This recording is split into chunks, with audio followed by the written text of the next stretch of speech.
I will give every soul safe conduct to Christian lands. Every soul. The women, the children, the old, and all your knights and soldiers, and your queen.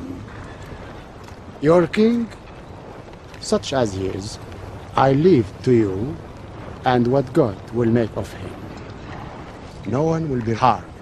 I swear to God. The Christians butchered every Muslim within the walls when they took this city. I am not those men. I am Salahuddin. Salahuddin. Assalamualaikum warahmatullahi wabarakatuh. Salah al-Din atau Salahuddin al-Ayyubi atau oleh pasukan salib dikenal dengan nama Saladin adalah pahlawan terbesar muslim dalam sejarah perang salib. Banyak kronik menyebutkan dirinya adalah sosok bijaksana yang memiliki keberanian luar biasa. Di samping itu, dia juga dikenal sebagai pemimpin politik dan militer yang mumpuni. Pengepungan Yerusalem adalah sebuah pertempuran yang terjadi pada tanggal 20 September sampai 2 Oktober 1187 antara dinasti Ayyubiyah dan kerajaan Yerusalem.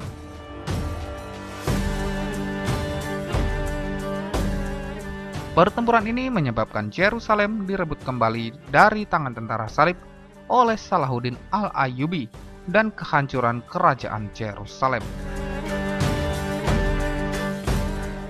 Jauh sebelum perang salib meletus, berkat perjanjian yang ditandatangani oleh Khalifah Umar bin Khattab dan Uskup Sopronius, menyusul jatuhnya Antiok, Damaskus, dan Yerusalem pada tahun 636 Masehi, orang-orang Islam, Yahudi, dan Nasrani hidup rukun dan damai di Suriah dan Palestina. Mereka bebas dan aman menjalankan ajaran agama masing-masing di kota suci tersebut. Namun kerukunan yang telah berlangsung selama lebih dari 460 tahun itu kemudian porak-poranda akibat berbagai hasutan dan fitnah yang digembar-gemborkan oleh seorang patriark bernama Ernite. Provokator ini berhasil mengobarkan semangat Paus Urbanus yang lantas mengirim ratusan ribu orang ke Yerusalem untuk perang salib pertama. Kota suci ini berhasil mereka rebut pada tahun 1099.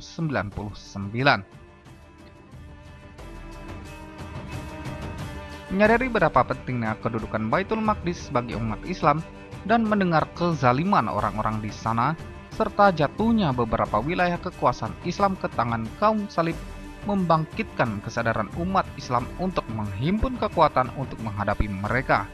Di bawah komando Imanuddin Zenki, gubernur Mosul, kaum muslimin bergerak maju membendung serangan pasukan salib.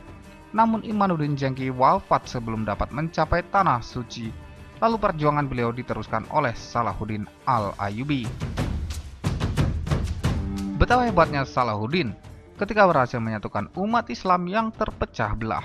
Segala persoalan paham, mazhab, ras, dan keturunan semuanya ditinggalkan untuk bersatu di bawah panji Islam yang dipimpin Salahuddin. Bahkan Salahuddin berhasil menyatukan paham yang sering berselisih, yaitu Syiah dan Ahli Sunnah wal Jamaah, untuk berjuang atas nama Islam. Awal Juli 1187 atau 12 tahun setelah bersumpah akan membebaskan Palestina, Salahuddin mulai memobilisasi tentaranya menyeberangi sungai Yordan untuk merebut Yerusalem. Serangan pertama ia alamatkan ke benteng Tiberias. Serangan ini memicu perdebatan di kalangan pasukan perang salib. Apakah menunggu Salahuddin tiba di Yerusalem atau melakukan tindakan preventif dengan mengirim serangan balasan ke Tiberias? Kamis malam 2 Juli, Raja Gaidari Lusignan yang menjadi penguasa Yerusalem memutuskan membantu Tiberias. Keputusan menjadi blunder besar bagi pasukan perang salib. Serangan Salahuddin ke benteng Tiberias ternyata hanyalah jebakan untuk memancing pasukan perang salib di Yerusalem keluar sarang. Kemenangan Salahuddin membuat sebagian besar pasukan perang salib mati dan ditawan. Ia menghancurkan tentara Frank. Ia menangkap Raja Yerusalem. Dan ini adalah kemenangan militer besar yang akan membuka jalan untuk merebut kembali Yerusalem. Kemenangan di Hattin meningkatkan semangat moral pasukan Salahuddin sekaligus menjatuhkan mental pasukan perang salib. Pada hari-hari berikutnya sebelum tiba di Yerusalem, Salahuddin dan pasukannya berhasil menaklukkan kota-kota penting seperti Acre atau Akko, Tirus, Toron, Sidon, Gibelat, Beirut, dan Askelon.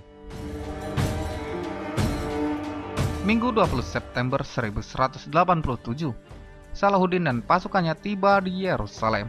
Mereka mendirikan kemah dan mulai melakukan pengepungan. Keesokan harinya, Salahuddin menyerang sisi utara dan barat laut tembok Yerusalem. Namun, kekuatan pasukan perang salib di benteng Yerusalem yang dipimpin Bailan dan Ibelin masih cukup kuat.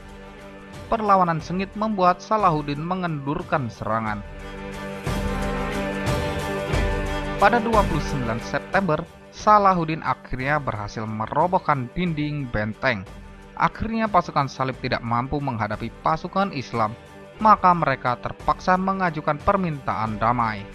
Dengan adanya permintaan damai itu, Salahuddin menghentikan peperangan. Pada 2 Oktober, Raja Balian menyerah tanpa syarat. Usai penyerahan kekuasaan tersebut, Salahuddin mengizinkan tentara salib pergi. Tidak ada pembantaian terhadap penduduk setempat seperti saat kota itu ditaklukkan pasukan perang salib. Tak ada balas dendam dan pembantaian. Penaklukan berlangsung mulus seperti yang diajarkan Al-Quran. Setelah 88 tahun dikuasai serdadu perang salib, kota Yerusalem, Palestina akhirnya kembali jatuh ke pangkuan umat Islam, tepatnya pada 2 Oktober 1187 atau setelah 3 bulan berjibaku dalam pertempuran Hattin. Pasukan tentara Islam yang dipimpin Salahuddin Al-Ayyubi berhasil menaklukkan dan membebaskan kota suci tersebut. Berita jatuhnya Yerusalem menggegerkan seluruh dunia Kristen dan Eropa pada khususnya, menggerakkan semangat yang meluap-luap di kalangan Kristen Eropa untuk merebut kembali kota suci itu. Dengan kekalahan itu, maka dibangunlah Angkatan Perang Salib ketiga pada tahun 1189 Masehi. Dengan pimpinan perangnya antara lain Kaisar Frederick Barbarossa dari Jerman, Philip Augustus dari Prancis, dan Richard the Lionheart dari Inggris.